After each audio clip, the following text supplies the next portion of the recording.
Good morning mga Lodi, meron tayong gagawin dito, Honda Supremo 150. Yan po. Bali babaklasin natin yung makina, refresh natin kasi mausok, tapos may maingay. Yan na. Yan mga idol, oh, basang-basa na yung tambutso, sobra daw usok na to. Baklasin natin. Umpisa natin sa head. Part 1 tayo sa pagkakalas. Kalasin yung dalawang 10mm dito sa head. Yan. So, pag nakalas yan,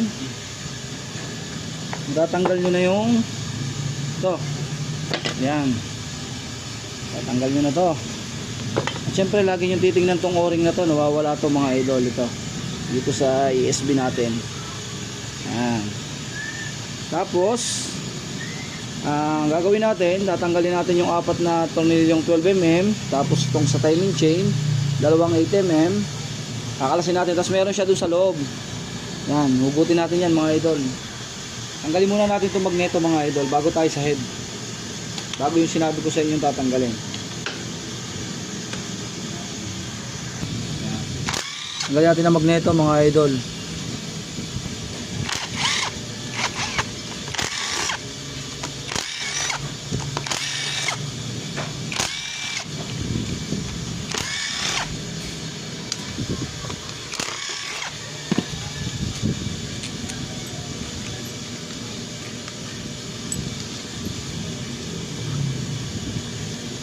Alright, may bushing dito, pin, tapos starter gear.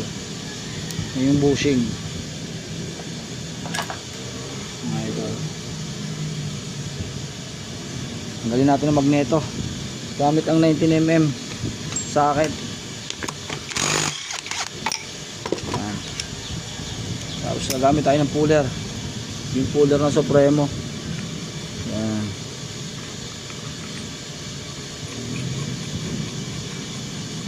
Tapos siyempre ito,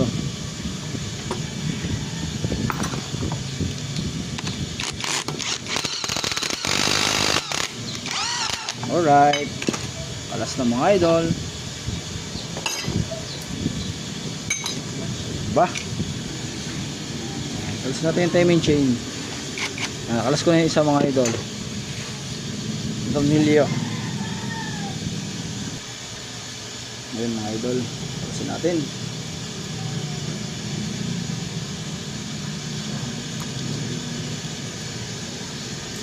Yun. Tapos to, bali ayan.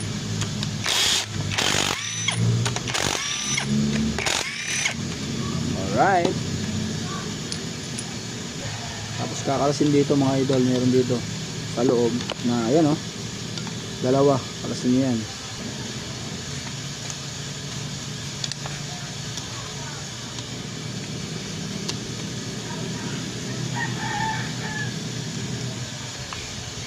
Tanggalin muna natin ito sa ibabaw para magandang tingnan.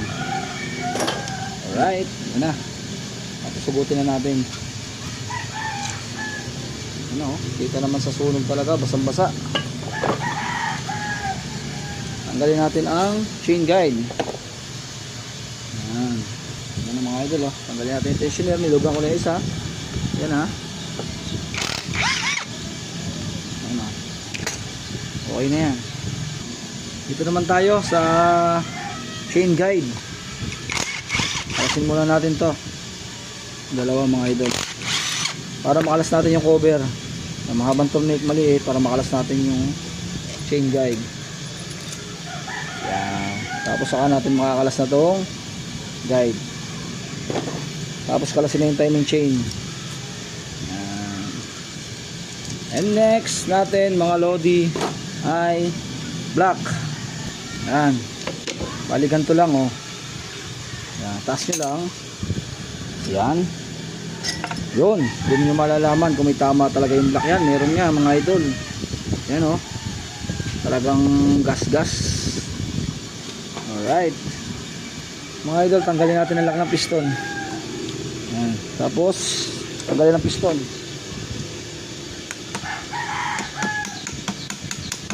Yan. Alright. And next natin, tanggalin natin ang starter.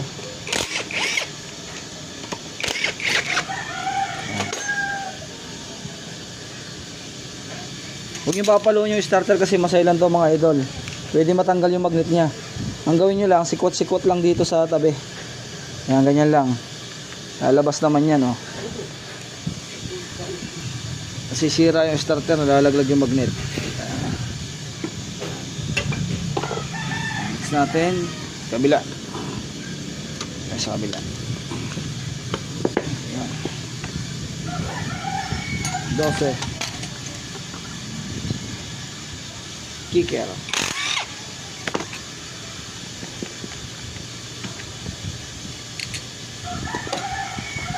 Tapos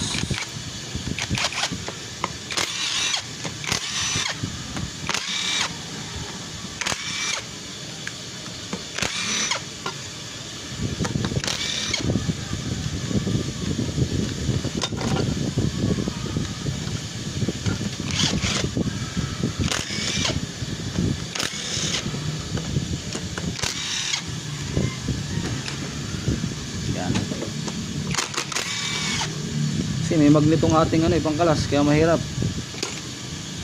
Ngayon gumamit tayo ng rubber mallet.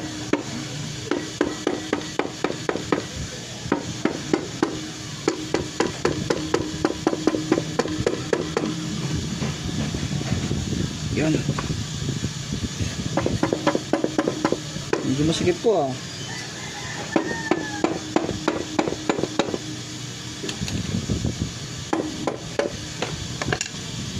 Yan. Pusher. Tapos tanggalin natin yung yan. Uy, talaga. Yan oh. Mga idol oh. Nauga na rin yung 6203. Issue talaga to ng mga Supremo yung 6203 dito. Yan oh, malakas oh. Yan oh. Yan oh. Nauga talaga yung 6203. Papalitan natin ng 6203. Tanggalin natin to. Tapos meron siyang washer. Tanggalin natin yung tatlong yan. Yan, bababa na natin. Ayan na. Palasin na natin.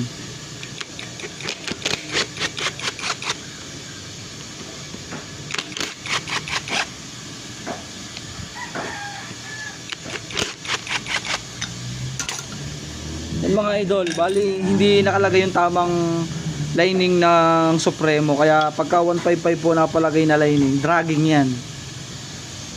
Yan ang mga nagiging kalimitan. Nagiging sakit ng Supremo kapag nalagyan ng 155 na class lining. Yan po ang nangyayari. Nagda-dragging.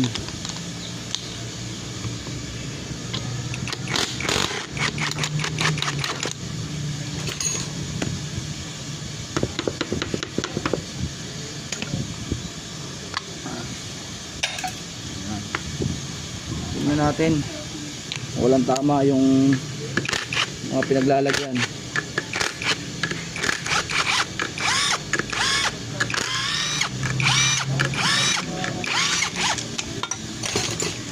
Para sigurado tayo. Checkin na natin mga idol. Yan, may washer dito. Yan, nakalagay nga sa kanya oh. Wow. Hindi na pala to original mga idol. Bali ito ay na, replacement na yung class hub ni sir. Yan, parehas. Oh, hindi na siya genuine. Ito ay hindi na genuine. Yung napapalit na pinaglalagyan, hindi na siya genuine. Pero okay lang din naman. Wala naman siyang problema dito. Kaya tatanungin natin yung may-ari kung ibabalik sa dati o hindi. Pero kung wala namang nararamdaman dito sa clutch side at okay naman, di bali yun. Tapos to, pare-revits natin yan oh. Yan oh, ang lakas oh. Tapos to, yung issue niya. Yung 6203 talaga ito mga idol oh. Papalitan natin ng 6203 yan.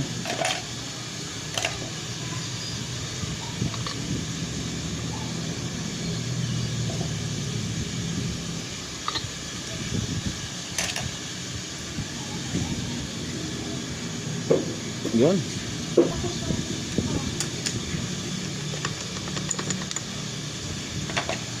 Tanggalin natin.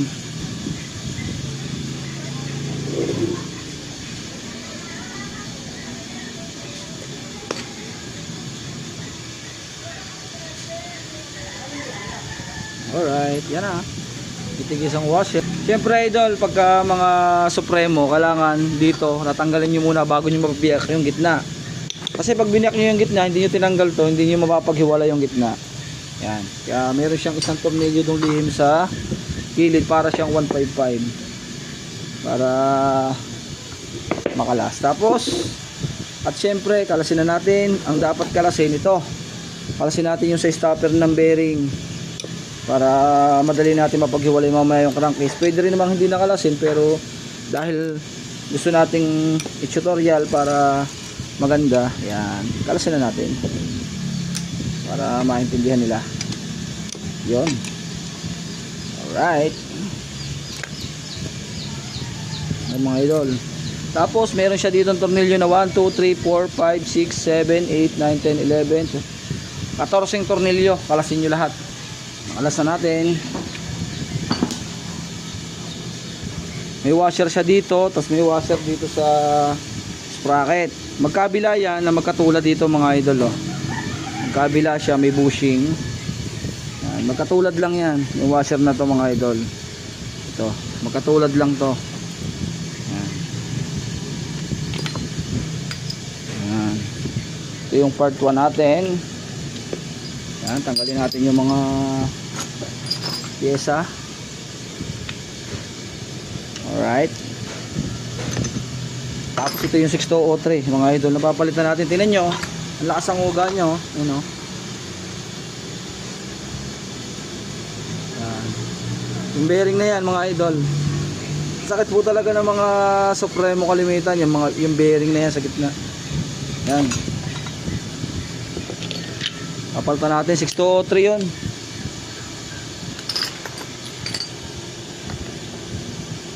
Ano, may washer siya, magkatulad din to mga idol dito.